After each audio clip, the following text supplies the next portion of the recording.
The resemblance was impossible to ignore. Anyone with working eyes could see it.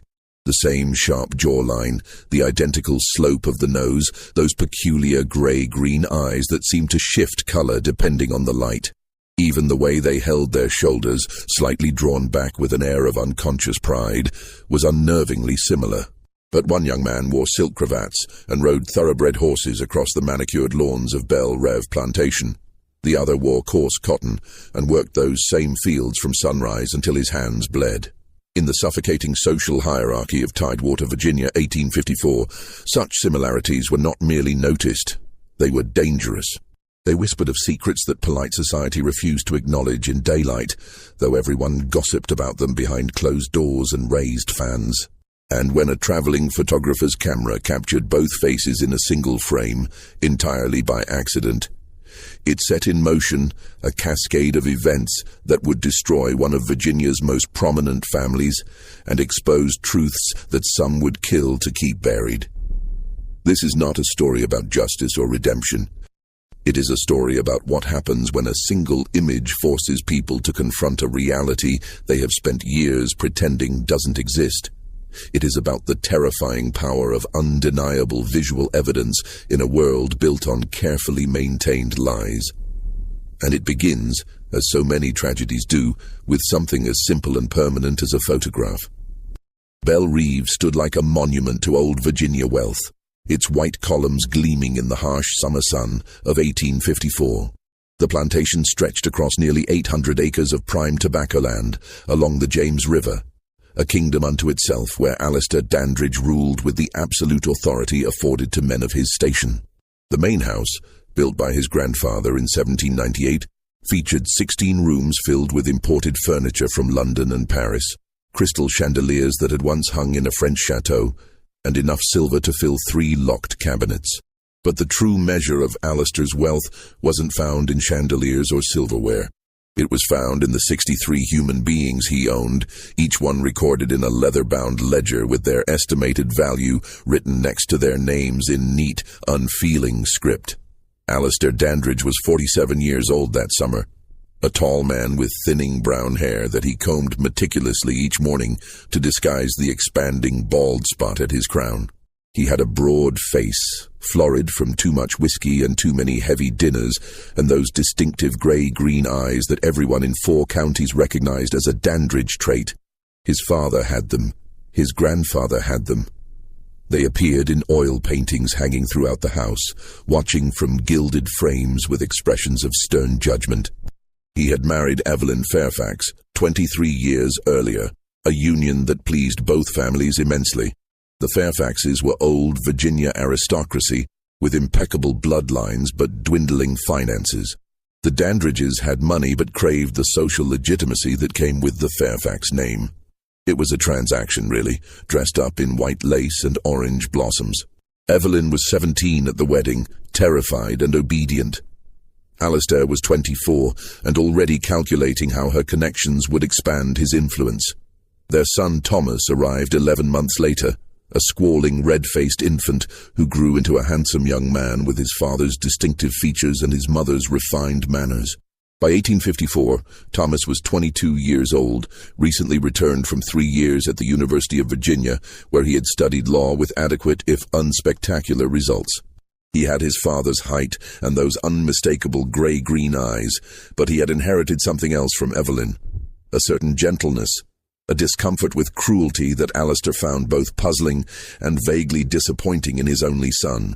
Thomas had grown up at Belle Reve, surrounded by the casual brutality of plantation life, but unlike his father, he had never quite developed the ability to see enslaved people as property rather than human beings. He hid this weakness well, understanding instinctively that to voice such thoughts would mark him as dangerously radical, but the discomfort was always there, a constant low-grade nausea that he had learned to suppress. The Dandridge household also included Alistair's unmarried sister Catherine, a sharp-tongued woman of 45 who had never quite forgiven the world for failing to provide her with a suitable husband. She lived in the East Wing, spending her days embroidering pillowcases with increasingly elaborate patterns and making cutting remarks about everyone's behavior. Catherine noticed everything, forgot nothing, and wielded gossip like a weapon. This was the family structure at Belle Reve in the summer of 1854. Respectable, established, outwardly perfect. And then there was Samuel.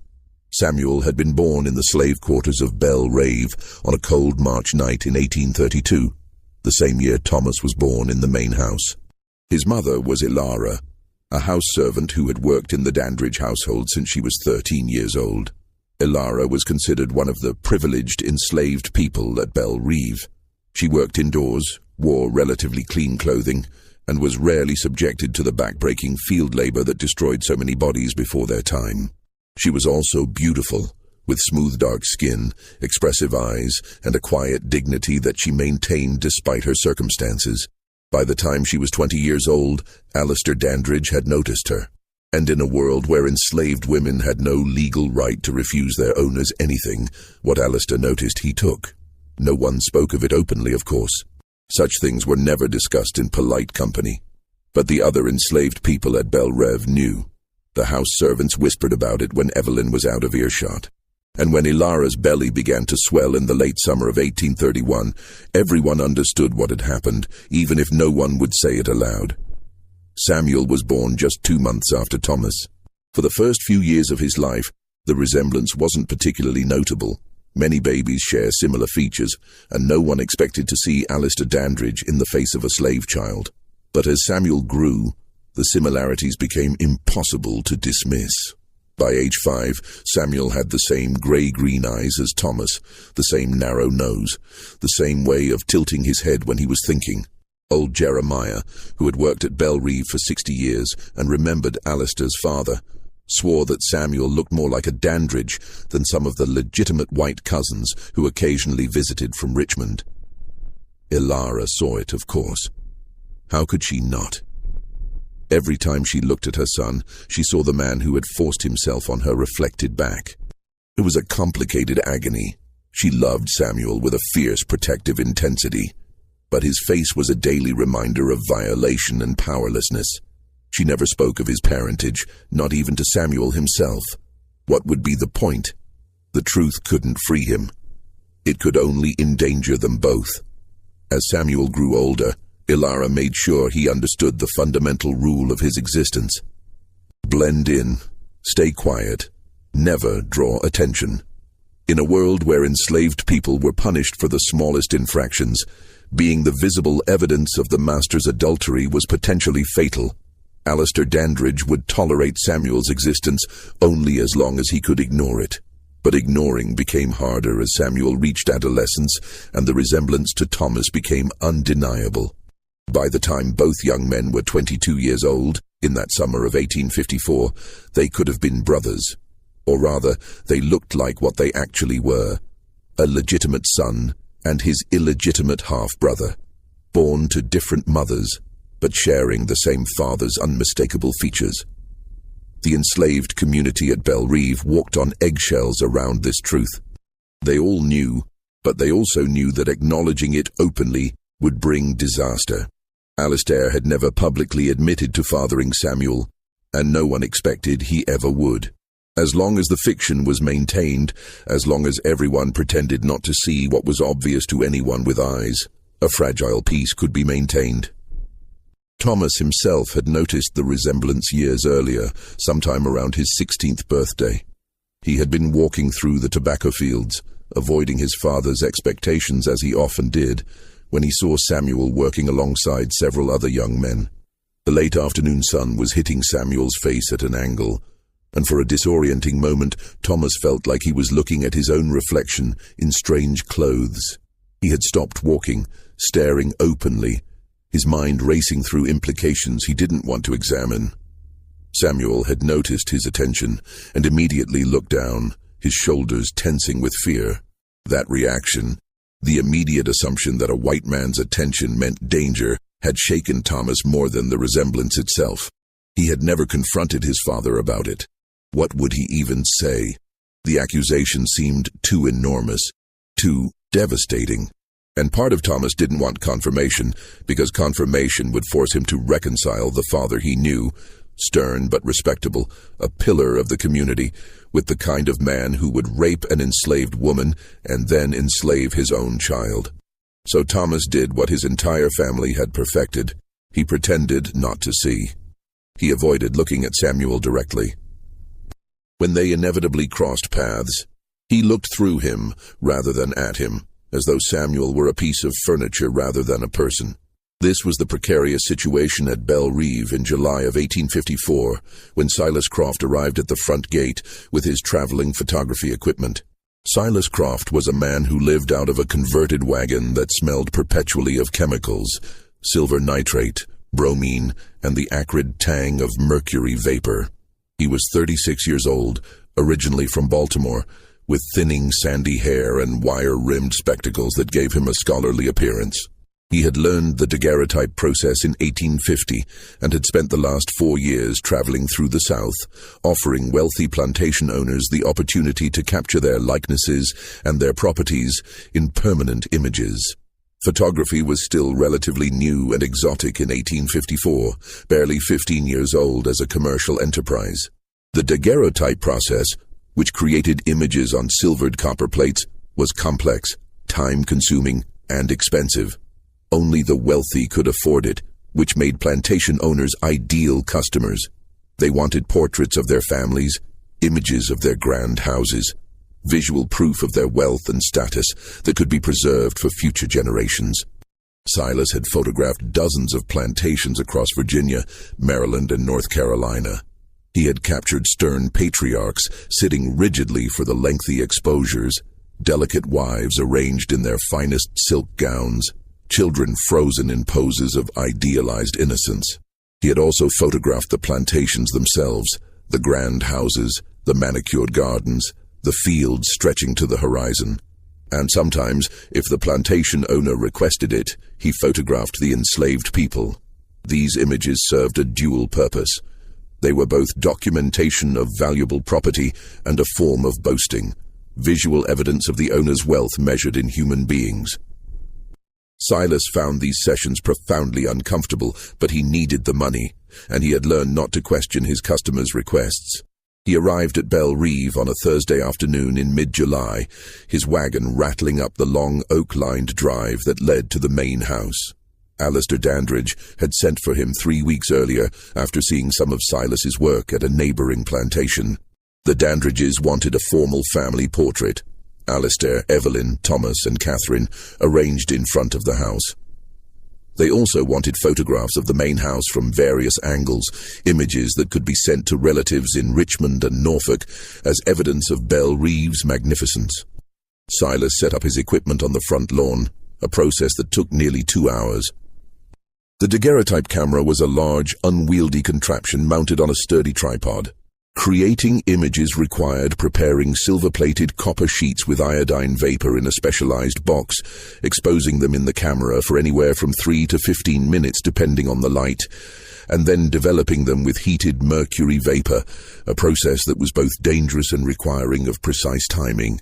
The family portrait was scheduled for Saturday morning when the light would be optimal, but Silas spent Friday setting up test shots, examining angles, and ensuring his equipment was functioning properly. This was when things began to go wrong, or perhaps right, depending on one's perspective.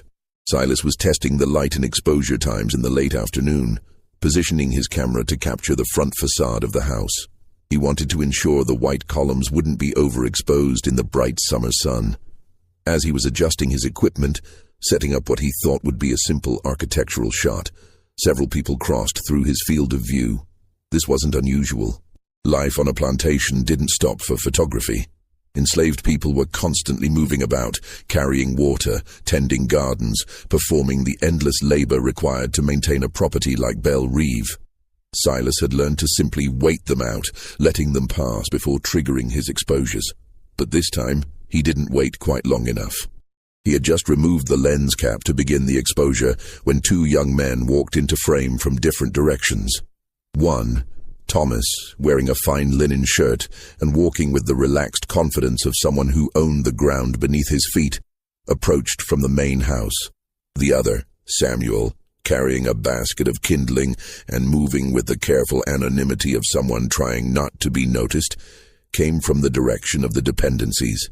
They crossed paths perhaps 15 feet from each other, neither looking at the other, both visible in the frame for perhaps 20 seconds before continuing in their respective directions. It wasn't enough time for a clear portrait. The daguerreotype process required absolute stillness to avoid blurring. But it was enough to capture their general forms, their profiles, their silhouettes against the White House. Silas didn't think much of it at the time. It was just a test exposure, not intended for delivery to the customer. He would develop it that evening to check his chemical mixtures and exposure times, then discard it before creating the real photographs the next day. That evening, in his wagon lit by lanterns and smelling of chemicals, Silas developed the test plate. When the image emerged from the mercury vapor, he nearly dropped it. There, captured on the silvered surface, were two young men in profile. The quality wasn't perfect. There was some motion blur, some loss of detail. But what was perfectly, undeniably clear was that they had the same face, the same profile, the same bearing, the same distinctive features that marked them as kin. One was dressed in fine clothes, the other in rough cotton. One was white, the other was black, but they had the same face. Silas stared at the image for a long time, his hands trembling slightly. He had been photographing southern plantations for 4 years. He was not naive about what happened on these estates, about the unspoken rules and hidden realities. He had heard the whispered jokes among white men about plantation children and night visits. But he had never seen the evidence presented so starkly, so undeniably, as in this single image.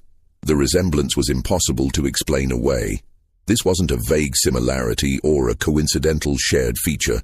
This was clear, visual proof of blood relation captured permanently in silver and copper. Silas understood immediately that the daguerreotype in his hands was dangerous. If the Dandridge family saw it, there would be hell to pay, probably literally for the enslaved young man and his mother. If word got out, if this image circulated, it would destroy the Dandridge family's reputation. His first instinct was to destroy it immediately. Smash the plate, melt it down, pretend it had never existed. But Silas didn't destroy it. Instead, he wrapped it carefully in cloth and tucked it into the bottom of his equipment chest. He told himself he would get rid of it later, after he left Belle Reve. He told himself he was just being cautious, keeping it hidden until he was safely away from the plantation. The truth was more complicated. Some part of Silas, the part that had grown increasingly disgusted with what he witnessed on his travels, the part that hated being complicit in documenting the wealth built on human suffering, wanted to keep the evidence, wanted proof to exist that the system was built on hypocrisy and lies. He didn't know what he would do with the image, but he couldn't quite bring himself to destroy it. The next morning, Silas created the formal family portrait that Alistair Dandridge had commissioned.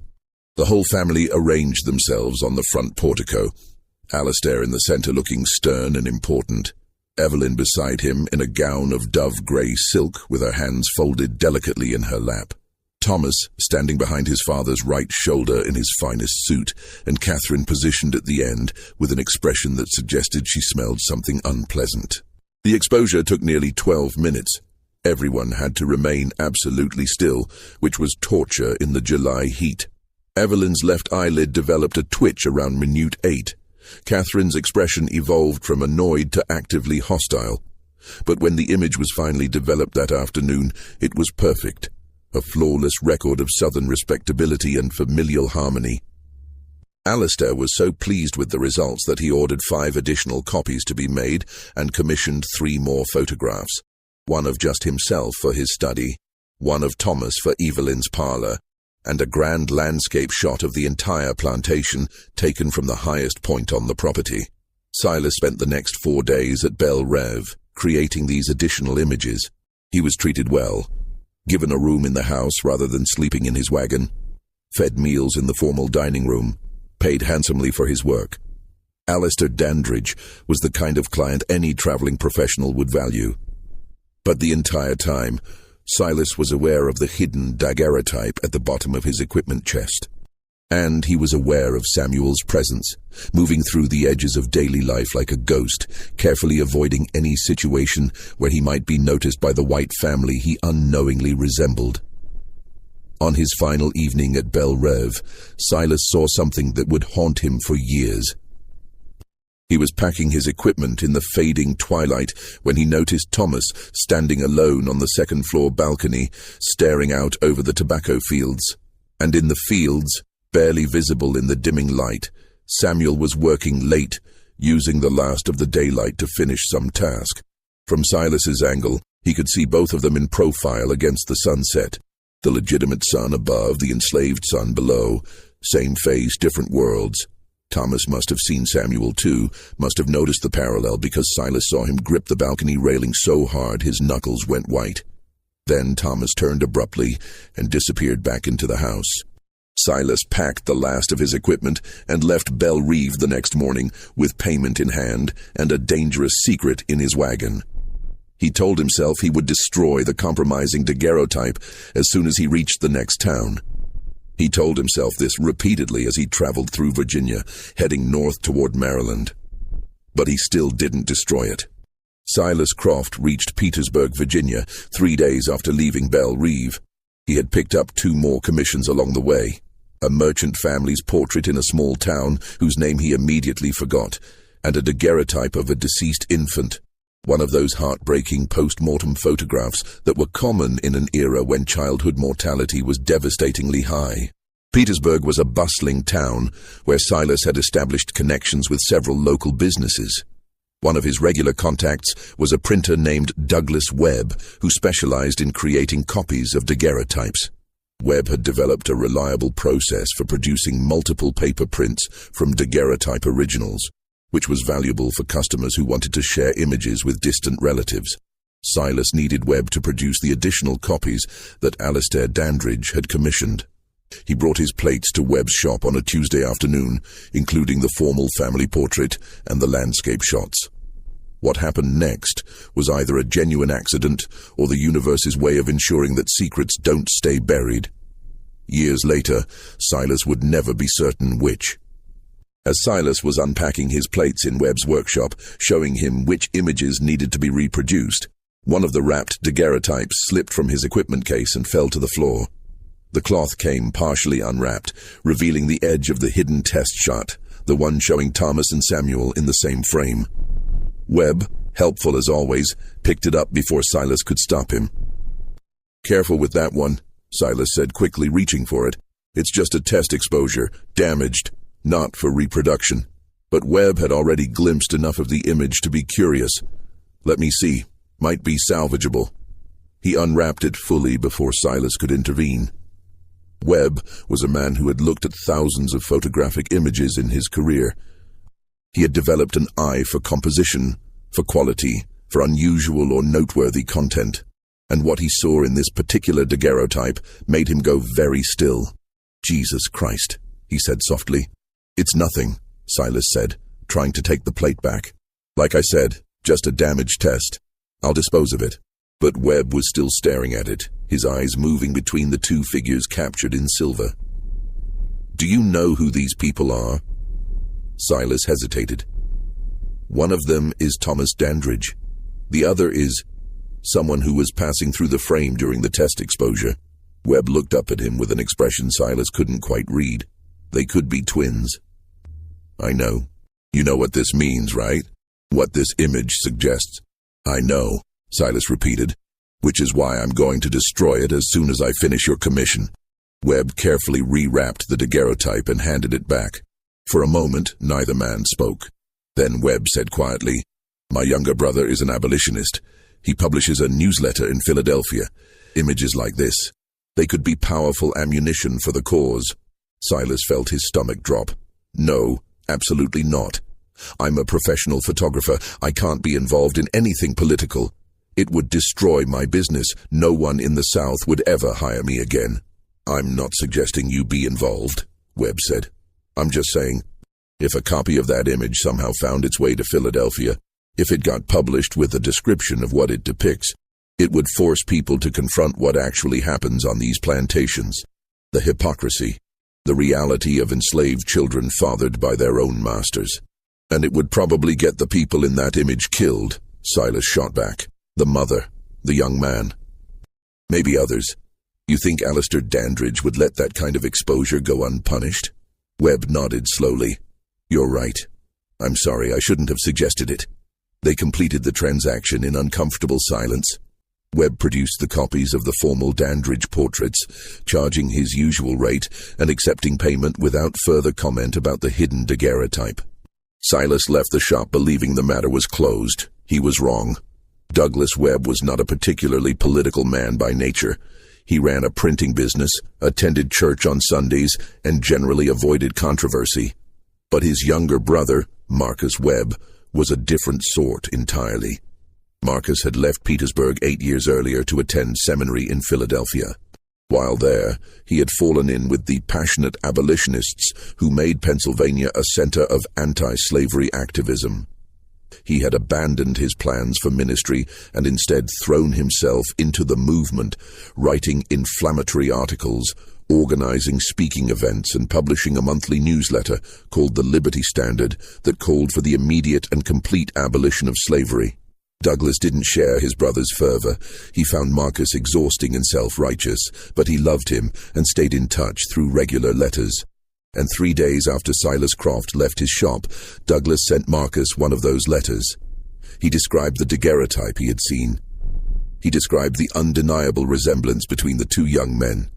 He described what he knew about the Dandridge family, their wealth, their prominence, their respectable reputation in Virginia society. And he mentioned, almost casually, that someone in the abolitionist movement might find such an image valuable as propaganda. Douglas told himself he was just sharing an interesting story with his brother. He wasn't actually suggesting Marcus do anything with the information. He was just mentioning it. Marcus Webb received the letter in late August. By early September, he had traveled to Petersburg under false pretenses, claiming to be visiting family, which was technically true, and convinced Douglas to make a single copy of the daguerreotype. Douglas resisted at first, citing all the same concerns Silas had raised. But Marcus was persuasive in that intense, moral certainty way that true believers often are. This is evidence, Marcus argued. This is proof of the system's fundamental evil. A man fathers a child, then enslaves that child, makes him work in his fields, denies his very humanity. And respectable society pretends not to see it because acknowledging it would be uncomfortable. This image forces people to see. It will put these people in danger, Douglas countered. They're already in danger every day of their lives, Marcus said. They're enslaved. What greater danger exists? It was a terrible argument, callous and disconnected from reality, but it worked on some level. Douglas made the copy, just one. He told himself he was doing it for the cause, but really he was doing it because Marcus wouldn't stop pestering him until he did. Marcus took the copy back to Philadelphia. He showed it to other abolitionists, and in October of 1854, the Liberty Standard published a full-page article titled "The Sons of the South, a Daguerreotype Exposes Slavery's Hidden Shame." The article included a reproduced image, not a perfect copy of the original daguerreotype, but close enough to show the two young men and their undeniable resemblance. It included a detailed description of Belle Reeve, Alistair Dandridge, and the circumstances under which the photograph was taken. It included inflammatory rhetoric about the moral bankruptcy of a system that allowed fathers to enslave their own children. The Liberty Standard had a circulation of about 800 copies, mostly in Pennsylvania, New York, and Massachusetts.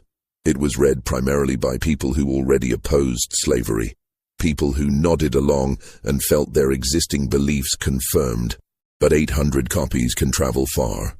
They get passed around, discussed, excerpted in other publications. They find their way into unexpected hands. By November, a copy had reached Richmond. By December, someone in Norfolk had seen it and recognized the Dandridge name. And by January of 1855, whispered rumors were circulating through Tidewater, Virginia's social circles, asking uncomfortable questions about the family at Belle Reeve. The first person to bring the rumors directly to the Dandridge family was Catherine, Alistair's unmarried sister. She had heard about it at a church social in early January from Beatrice Caldwell, a distant cousin who lived in Norfolk and who had a particular talent for delivering devastating information with a smile.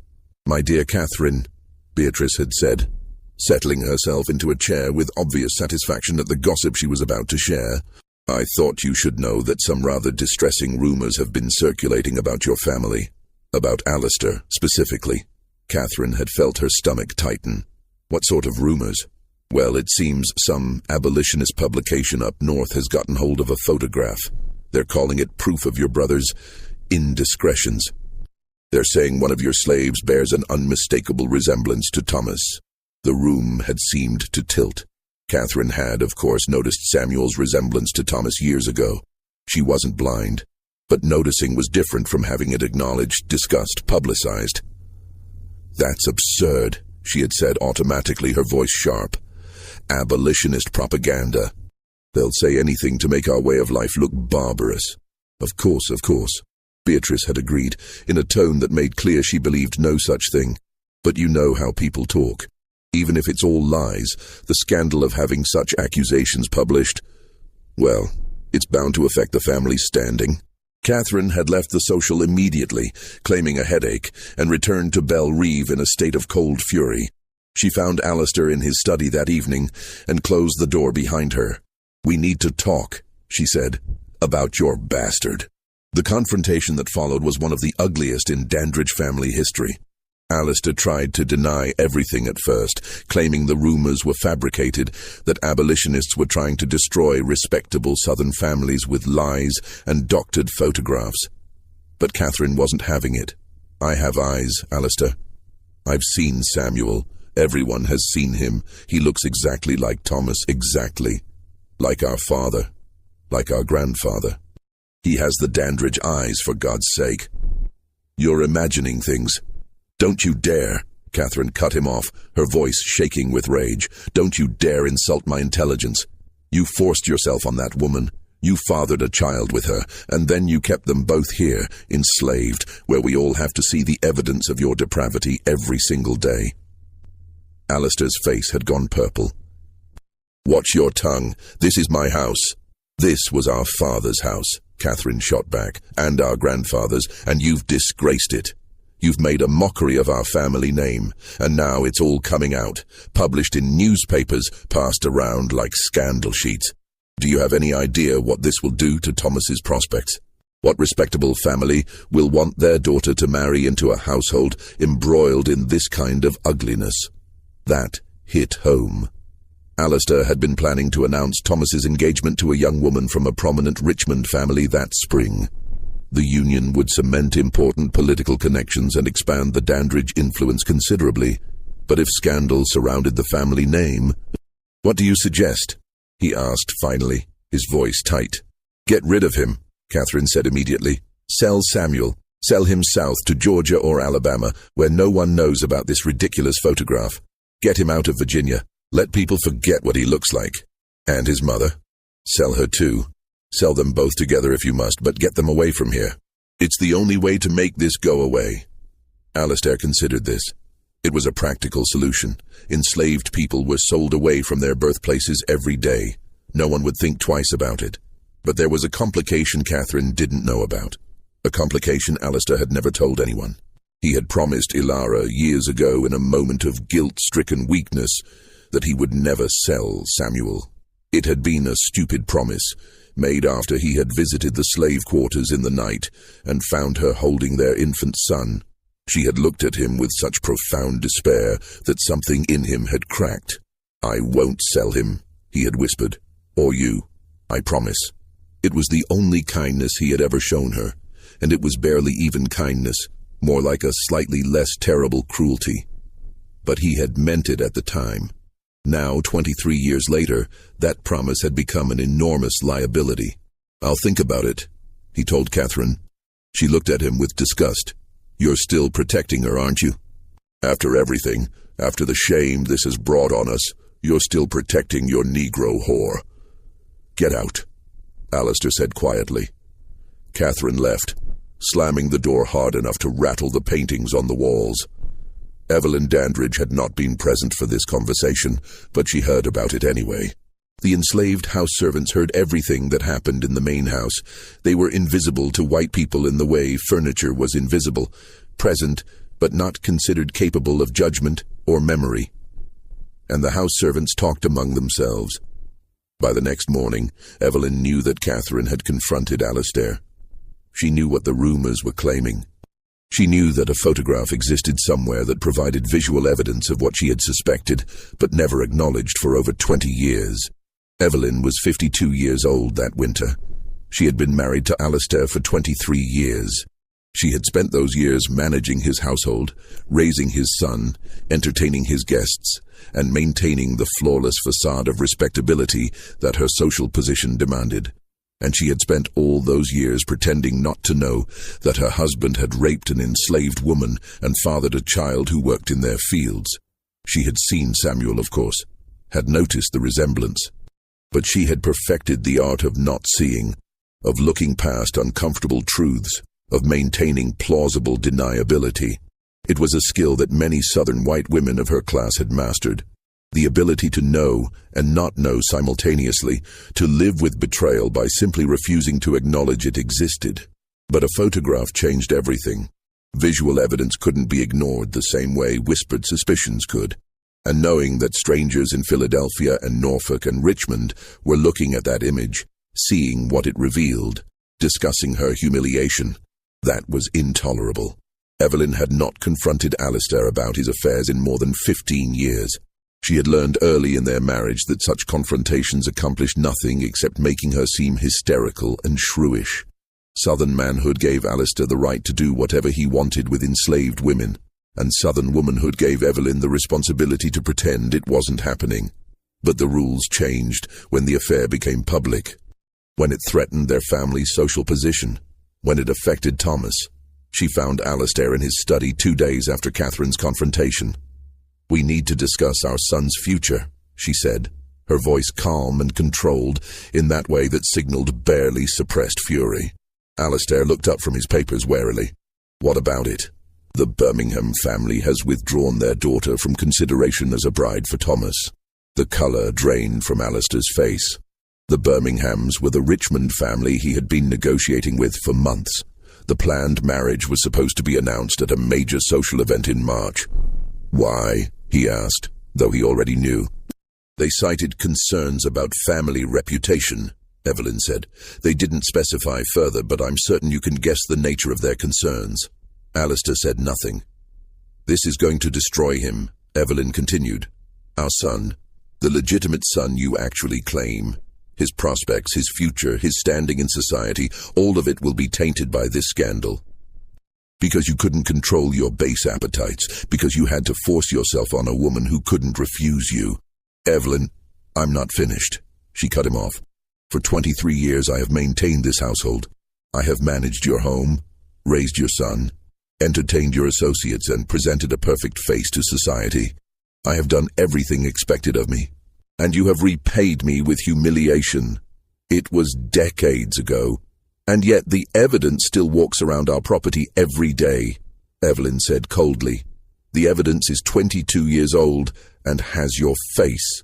How exactly am I supposed to pretend that doesn't exist when there's a photograph of it being passed around abolitionist circles?" Alistair stood up, frustrated. "What do you want me to do?" "I can't unmake the past. You can deal with the present," Evelyn said. "Catherine is right. They need to be sold, both of them, immediately, sold south where no one will connect them to this family. It's the only way to minimize the damage." "I can't," Alistair said quietly. Evelyn stared at him. "What do you mean you can't?" "I promised her I wouldn't sell them." The silence that followed was terrible. Evelyn's face went through several expressions: disbelief, rage, something that might have been profound hurt, before settling into a mask of frozen contempt. "You promised her," she repeated. "You made a promise to your slave woman." "Evelyn, you've broken every promise you made to me," she said, her voice shaking slightly. "But the promise you made to the woman you raped, that one you intend to keep, that's where your honor lies." "It's not that simple." "Get out of my sight," Evelyn said. "I don't want to look at you." Alistair left his own study because it was easier than continuing the conversation. Thomas learned about the photograph and the scandal from a friend in Richmond who sent him a discreet letter in mid-January. The letter included a clipped excerpt from the Liberty Standard article, though not the actual image itself. Thomas read it alone in his room, his hands trembling. Seeing the truth laid out in print, the legitimate heir and the enslaved son, captured together by accident, revealed the hidden reality of plantation life, made it impossible to maintain his carefully constructed denial. He had known, on some level, for years. But knowing privately and having it published for strangers to read were entirely different experiences. The letter from his friend ended with sympathetic but pointed advice. You may want to distance yourself from Belle Rave for a while until this all settles down. Perhaps extended travel would be beneficial. Thomas understood what that meant. His friend was suggesting he flee, essentially. Run away to Europe or up north and wait for the scandal to fade. Abandon his family to deal with the consequences alone. He couldn't do that. Whatever his father's sins, and they were enormous, Thomas couldn't just disappear. But he also couldn't stay at Belle Reve and pretend everything was normal. Not anymore. Not with the truth hovering over everything like a dark cloud. That evening, Thomas did something he had never done before. He went down to the slave quarters after dark. The slave quarters at Belle Reve were a collection of rough wooden cabins arranged in 2 rows behind the main house, past the dependencies and work buildings. Thomas had rarely ventured there in his entire life. White members of the plantation-owning family didn't go to the quarters unless there was a specific problem requiring attention. But Thomas walked there deliberately that night, his heart pounding, not entirely sure what he was doing or why. He found Ilara's cabin. He knew which one it was because he had asked one of the house servants years ago in a moment of curiosity he had never acted on. It was one of the slightly better cabins, with actual glass in the window and a door that closed properly. Small privileges granted to house servants. He knocked quietly. After a long moment, the door opened. Ilara stood there, 43 years old, still beautiful despite years of labor and fear. When she saw Thomas, her expression went carefully blank. "Master Thomas," she said quietly, "is something wrong?" Everything about her posture was guarded, protective. Thomas realized with a sick feeling that she was afraid of him. Of course she was. A white man coming to a slave cabin at night never meant anything good. "I need to talk to Samuel," Thomas said. "Is he here?" "He's done nothing wrong," Ilara said immediately, defensively. "I know. I'm not here to... I just need to talk to him." Ilara hesitated, then stepped aside. The cabin's interior was small and spare. A few pieces of simple furniture, a hearth, 2 narrow beds. Samuel was sitting at a rough table, mending a shirt by candlelight.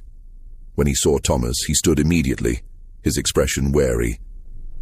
The resemblance was even more striking in the small cabin's candlelight. Thomas felt dizzy looking at him. "Leave us," Thomas said to Ilara. "No," Ilara said firmly. "If you want to speak to my son, you'll do it with me present." Thomas was so surprised by her defiance, slaves didn't refuse direct orders from white family members, that he simply nodded. "All right." An uncomfortable silence followed. Thomas didn't know how to begin. Finally, Samuel spoke. "We heard about the photograph." His voice was quiet but steady. "You did?" "News travels. Even to people like us." Thomas flinched at the phrasing. "People like us." The acknowledged difference. "I'm sorry," Thomas said. The words felt inadequate but necessary. "I'm sorry you're in danger because of something that's not your fault." Samuel's expression didn't change. "We've always been in danger. That's what it means to be property." "You're my brother," Thomas said, suddenly surprising himself. "You're my half-brother. You know it. I know it. Everyone knows it." "Does your father know it?" Samuel asked. Thomas didn't know how to answer that. Ilara spoke up, her voice hard. "Your father knows exactly what he did, and he's known for 22 years what the consequences were. He chose to keep us here anyway. Chose to watch Samuel grow up enslaved. Chose to let you grow up in privilege while your brother worked in the fields. That wasn't ignorance. That was choice. I know, Thomas said quietly. I know, and I don't know how to fix it. I don't know how to make any of this right. You can't, Samuel said simply. What's done is done. My father's considering selling you, Thomas said. Both of you. Sending you south to make the scandal go away. He saw terror flash across both their faces before they controlled it. Being sold south was one of the most feared fates for enslaved people in Virginia.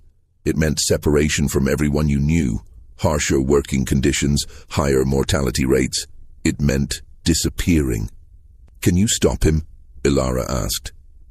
I don't know, Thomas admitted. I don't have any real authority here. I'm just his son. You're his legitimate son, Samuel corrected. That counts for something. They talked for nearly an hour in that cabin, a bizarre and unprecedented conversation among three people whose lives had been shaped by the same man in completely different ways. Thomas learned things about Samuel's life that shamed him, the casual cruelties, the constant fear, the way every day required a careful performance of subservience just to survive. When Thomas finally left, he had no solutions, but he had something he hadn't had before. A direct connection to the human being at the center of this scandal. A brother he had spent 22 years pretending not to see. And he had a growing conviction that what was happening at Belle Reve was profoundly, irredeemably wrong. February 1855 brought an unexpected visitor to Belle Reve. Beatrice Caldwell, the distant cousin from Norfolk who had first brought the rumors to Catherine's attention.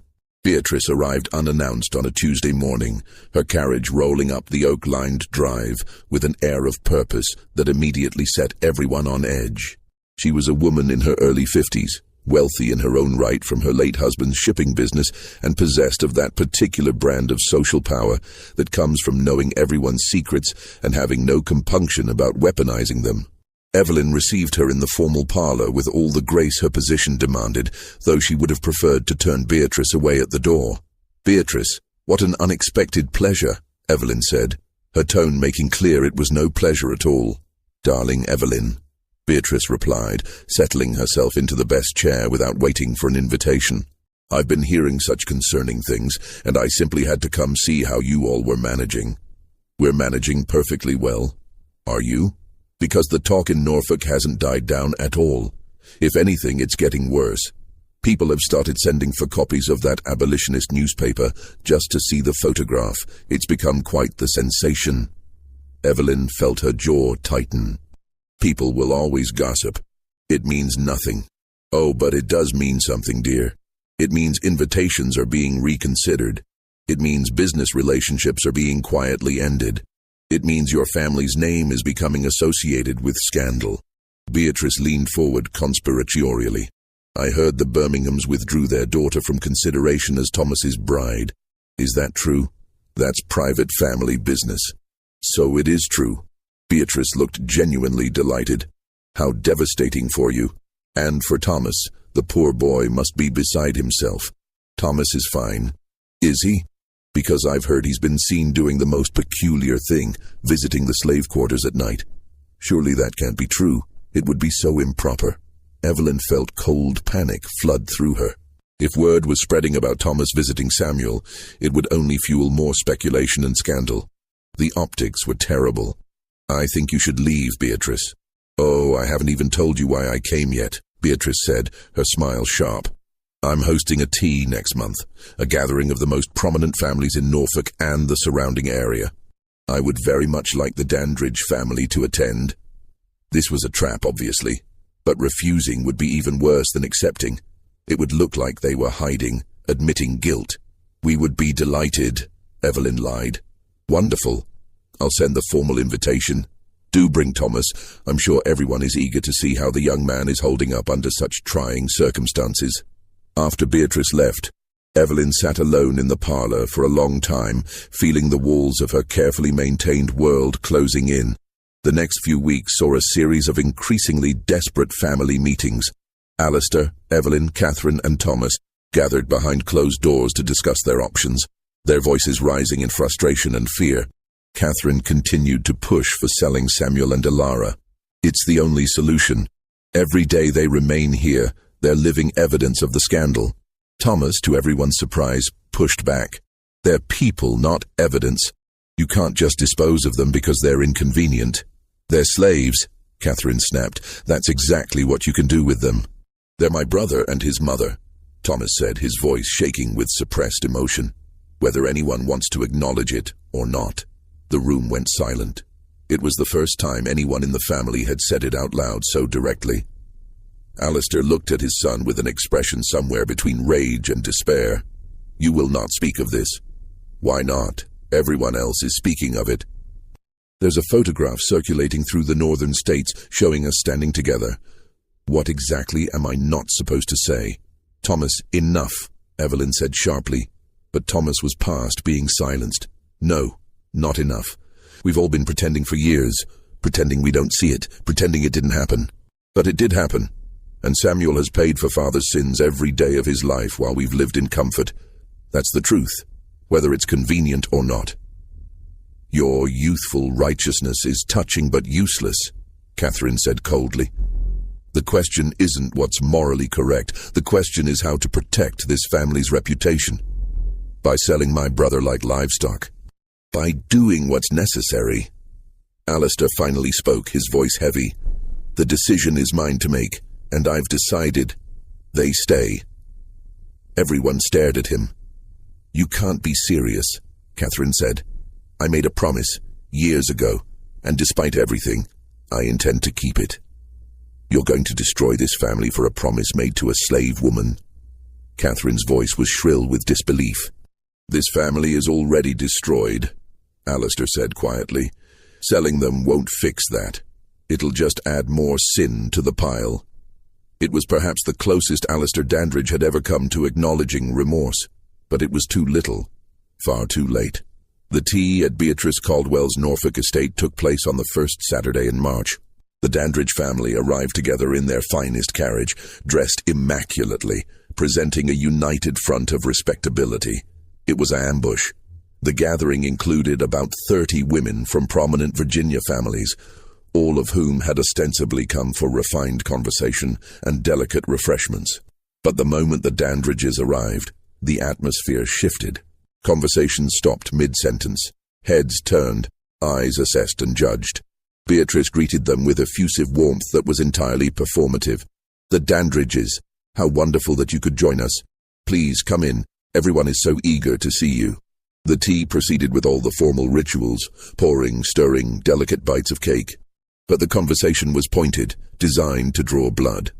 One woman asked Evelyn with false concern, "How are you managing, dear? All this dreadful gossip must be so trying." Another turned to Thomas and said, "I understand you've been taking a special interest in the welfare of your family's slaves. How progressive of you." The questions kept coming, each one carefully phrased to sound innocent while actually being viciously pointed. It was a master class in Southern passive aggression, the particular skill of destroying someone while maintaining plausible deniability about one's intentions. Then Beatrice dealt the final blow. "I have something I thought might interest everyone," she announced during a lull in conversation. She produced a folded newspaper from beside her chair, a copy of the Liberty Standard with its inflammatory article, and the reproduced photograph. "This has been circulating in certain circles," she said. "I managed to acquire a copy. It makes such fascinating claims about our dear friends the Dandridges." She proceeded to read excerpts aloud, her voice dripping with false sympathy. The article's descriptions of Alistair's assault on Ilara, the detailed comparison of Thomas and Samuel's features, the accusations of moral bankruptcy and hypocrisy. Evelyn sat frozen, her teacup suspended halfway to her lips, unable to move or speak. Thomas had gone pale, his hands clenched in his lap. Catherine looked murderous. When Beatrice finished reading, she looked up with wide, innocent eyes. "Of course, I'm sure it's all abolitionist lies, but the photograph itself is quite striking. The resemblance is remarkable, wouldn't you say?" She passed the newspaper around the room. Woman after woman looked at the photograph, their expressions ranging from shock to disgust to barely concealed satisfaction at witnessing such a spectacular fall from grace. Thomas stood abruptly. "We're leaving." "But you've barely touched your tea," Beatrice protested with false concern. "We're leaving now," Thomas repeated, his voice tight with barely controlled rage. The Dandridge family left Beatrice's estate in silence, their humiliation complete and public. The ride back to Belle Reve was silent for the first hour. Then Evelyn spoke, her voice eerily calm. "This can't continue."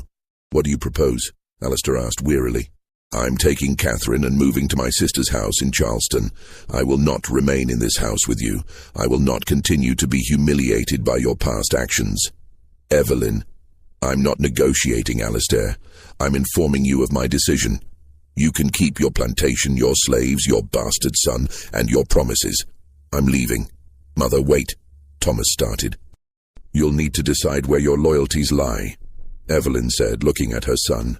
"You can come with us and distance yourself from this scandal, or you can stay here with your father and be dragged down with him." Thomas looked between his parents, torn. "I can't just abandon." "Abandon who?" Evelyn cut him off. "Your father, after what he's done? Or are you more concerned about abandoning your newfound brother in the slave quarters?" The contempt in her voice was withering. "I don't know," Thomas admitted quietly. "Then figure it out," Evelyn said. "You have until tomorrow morning." That night, Thomas made his decision. He went to his father's study where Alistair sat alone, drinking whiskey in the dark. "I'm staying," Thomas said from the doorway. Alistair looked up, surprised. "Your mother is leaving because she can't face the truth. I understand that. But running away won't change what happened. It won't make Samuel any less my brother." "You're throwing away your future," Alistair said. "Your social prospects, your political ambitions, all of it. Maybe. But I can't build a future on pretending certain people don't exist. That's what you did. And look where it got you." Alistair flinched. "What do you want from me? An apology? Would that fix anything?" "No," Thomas said, "but manumission papers would." Alistair stared at him. "You want me to free them? I want you to do the right thing for once. Free Samuel and Ilara. Give them papers. Give them enough money to start a life somewhere else, somewhere safe. Let them go. If I free them now, in the middle of this scandal, it will be seen as admission of guilt." "You are guilty," Thomas said bluntly. "Everyone knows it. The only question is whether you'll do anything to make it right. And if I refuse?" Thomas met his father's eyes. "Then I'll wait until you die and do it myself. I'm your heir. Eventually Belle Reve will be mine. And the first thing I'll do is free every single person you've enslaved here." It was a threat and a promise. Alistair recognized the determination in his son's voice, the same stubborn certainty that the Dandridge men had possessed for generations, now turned against the family's traditions. "You've become self-righteous," Alistair said. "I've become honest," Thomas corrected. "That feels radical, because we've been living in lies for so long." 3 days later, on a cold March morning, Alistair Dandridge signed manumission papers for Ilara and Samuel. The papers declared them free, no longer enslaved, with all the legal rights afforded to free people of color in Virginia. It wasn't much. Virginia law in 1855 was deeply restrictive toward free black people, requiring them to leave the state within a year of gaining freedom or risk being re-enslaved. But it was something. It was a door opening. Alistair also provided them with $200 in cash, enough to travel north and establish themselves somewhere beyond Virginia's reach. When Thomas brought Ilara the papers, she wept. She had spent 25 years enslaved, had borne a son in bondage, had endured assault and degradation, and the daily terror of knowing she and her child could be sold at any moment. And now, suddenly, she was free. "Where will you go?" Thomas asked. "Philadelphia," Ilara said immediately. "I have cousins there who moved north years ago. They'll help us establish ourselves." "I'm sorry," Thomas said, "for everything, for all the years you suffered because of my father." Ilara looked at him for a long moment. "You're not your father. Remember that." Samuel joined them, holding his own set of freedom papers, his hands trembling slightly. Thomas looked at his half-brother, his brother, no qualifiers needed, and extended his hand. After a moment's hesitation, Samuel shook it. "Thank you," Samuel said quietly. "Don't thank me. This is the bare minimum of what you're owed." They left Belle Reve 2 days later at dawn, with a bag of belongings and those precious papers that declared them free. Thomas watched them go from the upper balcony, feeling a complicated mix of relief and grief. They were safe now, but their freedom had come at an immense cost, and decades too late. Evelyn Dandridge never returned to Belle Reve. She lived with her sister in Charleston until her death in 1867, maintaining to the end that she had been the victim of her husband's moral failures. She never spoke to Alistair again. Catherine moved with her, equally bitter, equally determined to distance herself from the scandal that had tainted the family name. Alistair remained at Belle Reve, watching his social standing crumble over the next few years. Former friends stopped visiting. Business relationships dried up. The Richmond political circles that had once courted his influence now avoided him. He died in 1859, a wealthy man in financial terms, but socially isolated, his reputation forever marked by the photograph that had exposed his sins. Thomas inherited Belle Reve and, true to his word, began the process of freeing the enslaved people there. He did it gradually to avoid financial ruin, offering wages to those who stayed as free workers and providing resources to those who chose to leave. By 1863, when the Emancipation Proclamation was issued, Belle Reve was already operating as a paid labor farm. He never married. He spent his remaining years trying to make amends for his family's actions, though he never quite succeeded in forgiving himself for the years he spent pretending not to see. Elara and Samuel reached Philadelphia in April of 1855.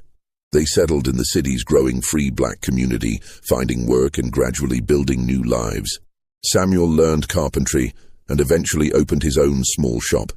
He married, had children, lived to see the Civil War end slavery throughout the nation. Elara lived to be 73 years old. In her final years, she would occasionally speak about Belle Reve, but only in fragments. Brief memories that surfaced and then retreated, too painful to dwell on for long. The daguerreotype that started it all, the original plate that Silas Croft had captured by accident, was destroyed. Silas eventually learned what his photograph had unleashed and smashed the plate in a fit of guilt and horror at the chaos he'd inadvertently caused. But copies remained. The image published in the Liberty Standard continued to circulate through abolitionist circles for years, used as propaganda to demonstrate the hypocrisy of the slave-owning class. Even after the Civil War, it occasionally appeared in historical collections, labeled simply, Two Sons of the South. Looking at that photograph now, knowing its history, one can't help but see it as evidence of something larger than one family's scandal. It captured the fundamental lie at the heart of American slavery, the fiction that human beings could be divided into categories of free and enslaved based on race, even when their blood was the same, even when their faces reflected the same ancestry. The resemblance between Thomas and Samuel wasn't unusual. It was repeated on plantations across the South, wherever enslaved women were vulnerable to their owners' violence. What was unusual was that it got documented, captured in permanent form, impossible to deny or explain away. One photograph exposed everything, not just the Dandridge family's specific sins, but the broader truth about how the plantation system functioned, who it harmed, and what it asked everyone involved to pretend they didn't see. The image forced people to look at what they had been trained to ignore, and once seen, truly seen, it couldn't be unseen. That was the photograph's power. That was why it destroyed the family at Belle Reve. That was why, more than 170 years later, its story still resonates, because it's a reminder that some truths, once captured and exposed, cannot be buried again no matter how desperately people try.